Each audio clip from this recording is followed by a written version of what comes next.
नमस्कार, मैं प्रांशी राठौर और आप देख रहे हैं नेक्स्ट 9 न्यूज। महाराष्ट्र में सियासी संकट थमने का नाम नहीं ले रहा है। बीते साल जून के महीने में बगावत की गई एकनाथ शिंदे और 39 विधायकों के द्वारा। ये बगावत उन्होंने की शिवसेना पार्टी के प्रमुख रहे उद्धव ठाकरे संग, और आज उद्धव ठाकरे लगातार सब कुछ खोते हुए नजर आ रहे। दरअसल हम ऐसा इसलिए कह रहे हैं क्योंकि शिवसेना पार्टी का नाम और चुनाव चिन्ह शिंदे गुट के हवाले कर दिया गया है। चुनाव आयोग ने 17 फरवरी के दिन अपना आखिरी आदेश दिया कि शिंदे गुट के हवाले है शिवसेना पार्टी का नाम और चुनाव चिन्ह। इसके बाद राष्ट्रीय कार्यकारिणी की बैठक हुई जिसमें एकनाथ शिंदे को अध्यक्ष चुन लिया गया। अब देखा जाए तो शिवसेना के नए अध्यक्ष के तौर पर उन्हें जाना जा रहा है। ऐसे में देखा जाए तो यहाँ पर शिंदे और फडणवीस की सरकार, जिसे राज्य में आए हुए 6 महीने से ज्यादा का वक्त हो चुका है। जानकारी दे दें कि 29 जून की रात लाइव आकर उद्धव ठाकरे ने सीएम पद से इस्तीफा दिया था और 30 जून के दिन मुख्यमंत्री के तौर पर एकनाथ शिंदे ने शपथ ग्रहण की थी। अब देखा जाए तो यहाँ पर जब से उन्होंने शपथ ग्रहण की तब से लेकर अब तक बार बार विपक्ष की तरफ से यही कहा जा रहा है कि 6 महीनों के अंदर सरकार गिर जाएगी। इसके बाद ये कहा गया कि जनवरी के महीने में सरकार गिर जाएगी। फिर कहा गया कि वैलेंटाइंस डे के मौके पर यानी कि 14 फरवरी के दिन सरकार गिर जाएगी, जब सुप्रीम कोर्ट का फैसला 14 फरवरी के दिन आने वाला था। लेकिन दूसरी ही तरफ अब 14 मार्च के दिन सुप्रीम कोर्ट में अगली सुनवाई होने वाली है और इस अगली सुनवाई को ध्यान में रखते हुए ये दावा किया गया है कि 14 मार्च के दिन शिंदे और फडणवीस की सरकार गिर जाएगी।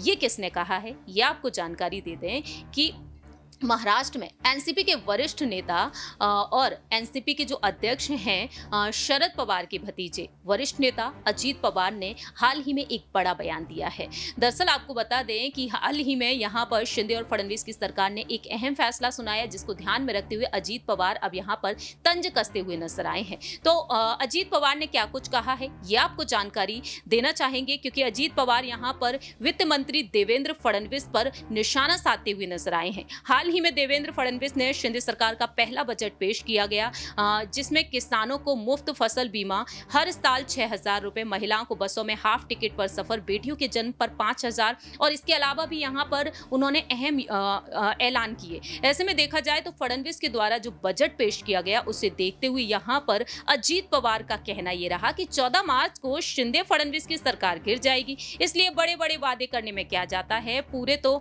हमें करने होंगे। अजीत पवार ने यहां पर ये बातें कही और 14 मार्च को सुप्रीम कोर्ट में अगली सुनवाई होना बाकी है। 16 विधायकों की अयोग्यता के मामले में यहां पर फैसला होगा। उनका इशारा रहा कि एकनाथ शिंदे के साथ 16 विधायकों की विधायकी को रद्द कर देगा सुप्रीम कोर्ट, सरकार अल्पमत में आकर गिर जाएगी। ऐसे वादे इसलिए किए जा रहे हैं क्योंकि पूरा तो करना ही नहीं है। अजीत पवार ने यहां पर विधानसभा चुनाव और विधान परिषद के चुनाव पर भी साफ तौर पर अपनी बातें रखी। फिलहाल देखा जाए तो अजीत पवार यहां पर इस तरह से निशाना साधते हुए नजर आए। इससे पहले भी वह कह चुके हैं कि 6 महीने के अंदर सरकार गिर जाएगी।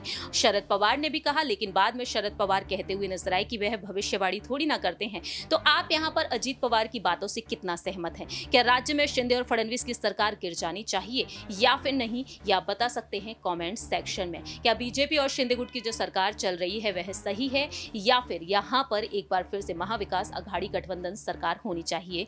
कमेंट सेक्शन में आप अपनी राय रख सकते हैं। इस रिपोर्ट में इतना ही। बाकी की तमाम अपडेट्स के लिए आप देखते रहिए नेक्स्ट 9 न्यूज।